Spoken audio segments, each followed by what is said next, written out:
All right, guys. Hello and welcome to another episode of the podcast Holistic Living. My name is Alexi, and in today's episode, I have the guest and my friend Emma with me. She is a physiotherapist and also has a lot of knowledge about yoga and the whole holistic realm. So I'm really excited to get the perspective and insight of a physiotherapist. But I'll pass the word on to you, Emma. Do you want to introduce yourself? Where are you from? How did you come to physiotherapy? Yeah. My name is Emma. I'm from the Netherlands and now live in Switzerland. How did I get into physiotherapy? I actually wanted to become a veterinarian. Oh, really? But then I didn't got into the studies and I thought I can also be an animal physiotherapist. But then I ended up liking people as well, so I stick with the people. And what was it, or what is it that you like working as a physiotherapist with the people? Because it's not I want to say not necessarily the traditional thing. You go to the doctor and you get a fix. You really go into physiotherapy, so you're working a longer time with the person, right? Yeah, I think that's also what I like, that you kind of build a connection with the person and that you can really guide them along the way from like where they are not able to do the things that they want to do, can be in their daily life or sports. And then you guide them until they can do that again. So you see the whole trajectory, while a doctor, for example, just sees the beginning and maybe a control at the end. Mm-hmm. And I like to guide like step by step, and that you also really get a connection with the person. Yeah, because first time we actually met during one of my yoga classes. Emma came to, I think it was Yin and Sound, right? Yes, it was the class. And when we talked there the first time, it was like, you mentioned as well that it's the whole person, right? You look at the whole person, rather the doctor is just kind of having a quick fix. Not all of them, obviously, but generally speaking, it's a lot of time of quick fix. And you notice, or I remember that you told me that you noticed that a lot of as well personal issues were kind of influencing the well-being of the person, or kind of, I don't know, can you go a bit more deeper into that? Yeah, that's actually what I'm also missing in the physiotherapy, because really? people are coming there more for like, I have this problem and please fix me. Mm-hmm. And I don't think it's always the mechanical cause that causes this problem, especially like if it's for a prolonged amount of time that they are suffering from this complaint. While of course, if you, I don't know, strain your ankle or you fell, then it's pretty clear, hey, this caused this and this needs to be done to get mm-hmm. better. But if it's more in the complaints with like neck issues or back issues that come back often, or that it changes position, or that it's not really, doesn't really have a clear physiological or mechanical cause, mm-hmm. Then I think it can also be more stress related or emotional tightness, or that people are not able to express themselves fully, that also have influence on that complaints. But not a lot of people are open to that, because they expect, hey, I go to the physiotherapist, give me some exercises, some massage, some tape, and I'm done. But then you see that complaints keep on coming back or don't really get fixed. Yeah, and I feel this is kind of the general attitude, or better said, the general mindset when we talk about health and well-being. We have it so in our mind. We go to the doctor, we get a prescription, we get a pill, and that's a quick fix, right? Rather than understanding that it's a lifestyle, it's a mindset shift, maybe in the diet, even the way you live, the way you move, and it's a whole different adaptation, right? And it's interesting that you say that some people are not even aware of it, even though it's called a therapy. Like, so what do usually people think when it's a therapy? They just think like the fix is going to take a little bit longer than just a pill, or? Yeah, I think that yeah. Yeah, and then I think mostly the expectation is also to be treated hands-on with massage, for example, but that they you already need to have some how to say, to convince them like, hey, you need to do the work yourself as well. But yeah, here in Switzerland at least you have quite a lot of treatments for it, so you can really guide the people one-on-one to make sure that they do the exercises. But yeah, I think the expectation is like, okay, I have this amount of therapy sessions and then I'm done. Yeah. When you notice, for example, okay, this is something related with stress or something with the mind, the lifestyle, what are your options as a physiotherapist to support the person? Like, what does the system kind of suggest in such situations? Yeah, I think, well, usually my tactic is I don't get into that right away because I first want to have like some trust for the person, and like I said, the expectation is something different. They don't expect me to talk about their lifestyle necessarily, but then I usually start with, hey, how's your stress in your daily life? Because I see often that these kind of complaints also have a stress component, or can you, like, are you in touch with the feelings in your body or your emotional feelings? So first try to get it with a conversation. But what I would do as a therapy would be more nervous system regulation exercises that helps people to really feel their body or feel where there's tension in your body. Because often people are not even aware that if you're stressed, that you tend to clinch somewhere, that you hold your muscles, or like even I always like squeeze my butt cheeks when I'm not even aware of it. And the more I'm aware of it, I noticed that I have it quite often during the day. So really? Just that awareness of where you're clenching, and I can imagine people with neck complaints might squeeze their shoulders and not even notice it. So make them aware of their body and where's the tension. Yeah, and you have different exercises. I don't know if I how elaborative I should be on. Yeah. Like, I mean, I like that you kind of already going into, there's this physical complaint, right? And there's this mind aspect or the mental aspect, and then you have the emotional aspect. So you kind of enter it with conversation and give them exercises as well. How is that working? How is that, like, do you have any results when you're trying it out with people? How are they receptive to that? Yeah, it's difficult. Like now, I don't really treat people with just this, even though I think they could benefit more from it. But that's because the difference between the expectations and what I think is good, that I also try to adapt a little bit of what the person is expecting, because if they don't trust me or don't believe that what I'm doing is working or the right thing, they're not going to do anything. So then I try to more sidely squeeze it in, like let's go back to the neck complaints, for example. Then I would also give specific exercises for, like, to relax the muscles, to stretch, for example, or later to build up some muscle strength. But then maybe in 2 sessions or so, then I would say, hey, okay, there are also some like total body relaxation exercises you can do, and then do that in 1 or 2 treatments, show them that. Or I also actually quite often advise yoga. Oh, to really? do. Yeah. And also, especially like if it's just like 10 or 15-minute yoga, then or what you can do from YouTube, then you can, I should link people to you. I love that. Then it's like a low boundary for people to do it and to integrate it in their life. Do you feel the limitation comes to that point?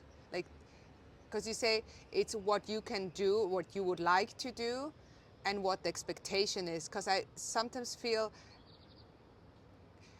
as the person having the pain, as the person with the problem, we wanna come out of the problem. But the biggest problem with the whole problem is that you're looking at it with the same mindset, and looking with the same mind, trying to find a solution with the mindset that got you into the problem is not gonna get you out of it. So I find that even when I'm with my somatic therapies that I do, I find that is the most challenging part, because it is allowing to let go of that problem thinking and then over focusing. It needs to get away. And I feel a lot of times, and I'm sure you can notice it more as a physiotherapist, the people are such in a fear state. Like, I know it for myself, right? When I'm super stressed, don't tell me that I should relax. I'm like, what? Relax, Yeah. right? Yeah. So, because they're then such in the fear state, so probably just relax. And we did as well one time some breathing exercises, right? Do you Yeah. work with that as well, just to get them to a state like that? Yeah, and also to let them experience how does your body feel in the relaxed state, just to like embody that feeling more. But I think what you address is quite an important thing, because if somebody has a physical complaint, you immediately go into the fear that you're like, fuck, I have this problem, I need to do this, that, and that. How I'm gonna resolve all of this? Fix me, please, quick. But then, actually, because of this fear, you generate stress in your body, and cortisol actually makes the recovery slow down, because that's not the most important thing if you're in danger to recover your injuries. You just need to run. So also in that sense, I think also a big part of of the physiotherapy in general is to reassure people that they're going to be fine. You know, they're like, oh, wow, that's like, just to say, oh, this is normal. Usually it takes this amount of time. We're going to do this, that, and that. So you have a plan, and to give them more reassurance that to take a bit of that anxiety away. What would be your advice for people when they go to a physiotherapist with a problem, to get more out of this, oh my God, I need to fix this problem? Yeah, I think also it's kind of accepting that you have this problem and that you need to change something to get better. I think this is also with almost every problem that you encounter in your life, like the acceptance that it is a problem, and kind of lean back in that, or like surrender to it, is already a big part of the solution, instead of fighting against the problem. I think it works like this with your emotions, just the same way. And it doesn't mean that that then your injury is that you don't want to get rid of it, but it's also telling you something. It's giving you information, because otherwise you would not have this injury. And then kind of learning how to live with this new information, right? How to adapt to maybe a different movement, how to adapt your lifestyle generally, right? Yeah, exactly. Yeah, and especially if people come back with the same complaint after a little amount of time. Like if the first time you might have got them out of it in the first amount of sessions, but then you're like, it's not like 100% on strength yet, or it's not 100% perfect, but people are like, yeah, but it's good for now, so I'm gonna see how it develops. But if people then come back, they're like, maybe I really need to change something. Because I noticed that physiotherapy I don't know, maybe that's just my perception, but I felt that it got much more and more popular within the last couple of years, because it's like, oh, I get this accompanied workout, maybe even a little bit massage, like you said. I want a personal trainer and a massage. Yeah, that's what we're here for. What? That was a joke. Yeah, no, but I think it's true. Like a lot of people expect, like I said, to have a massage or hands-on treatment, and that they don't need to do anything themselves. And then, well, I think in the personal training part, that it's kind of also what I like, because if, for example, in the Netherlands, people have way less physiotherapy in their insurance. Okay. So then I often have, okay, I have 6 treatments, I need to do this, and then I'm like, okay, I give you these exercises, I see you again in 2 weeks, and then hope that you that you did your exercise correct. And here I see most of my patients 2 times a week. Okay. And then they might train one more time by themselves, but then you exactly can see if the execution is right or wrong, and then at least they have trained 2 times a week already, so then you see much faster progress. Oh yeah, that's really good. Can you maybe show the listener and the watchers or explain an exercise that they can do to come into relaxation? Because you said that would be the most important part, just to relax. Yeah. Is there something easy that they can do at home? Yeah, which one I really like is shaking, because it's also what the zebra does after he has been chased by a lion. Then they have all this like adrenaline and cortisol accumulated for the flight, but then afterwards you see them like trembling, or a dog that has been in fear, and that's such like primal reaction onto tension to really release it, and we think we are lost at we got That lost connection. yeah, so this tension that we have built up after, I don't know, we had a presentation or a difficult conversation with somebody, you don't release it, so you kind of save it in your body, you store it. Exactly, and we are not aware of it, that we are storing it, but so the shaking exercise, which okay, you can just do it like standing up and force yourself to do like this, or like wave with your hands. But I really like laying down, and then you do you know like the bridge position?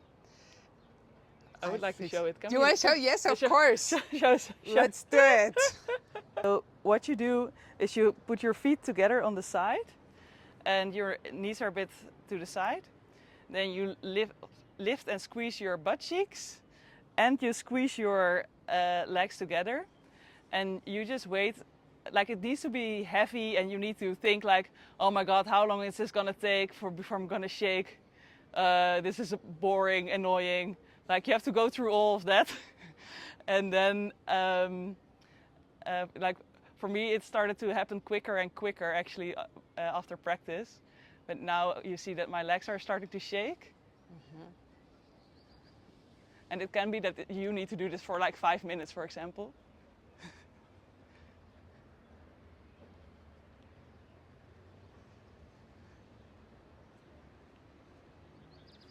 Yeah, and then the shaking, I don't know, for me, at some point I'm like, okay, I have enough. I mean, you wanted to get like more. If you feel it, you're like, oh, come, like surrender also to it.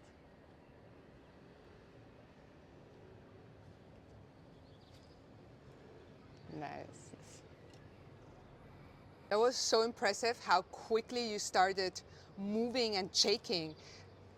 Is that normal that it happens that quickly? What is the process there? Is it because it's so tight, like it's difficult the position to do, right? You have to strengthen and to think on a lot, what's the alignment and everything.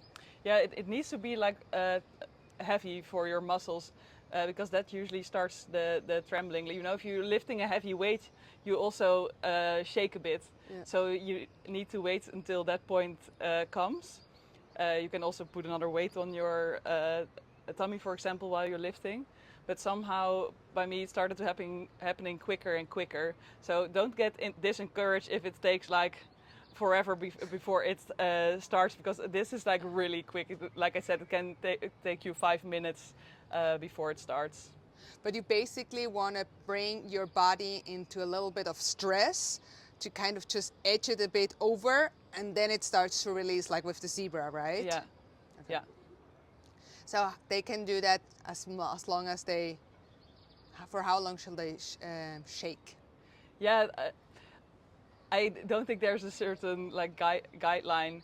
I think I do it for maybe a minute or so when the shaking starts, but also at some point I feel like, yeah, now it has been enough. Yeah.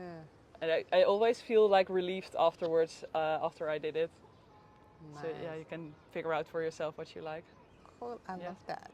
All right, thank you so much, Emma, for this lovely demonstration.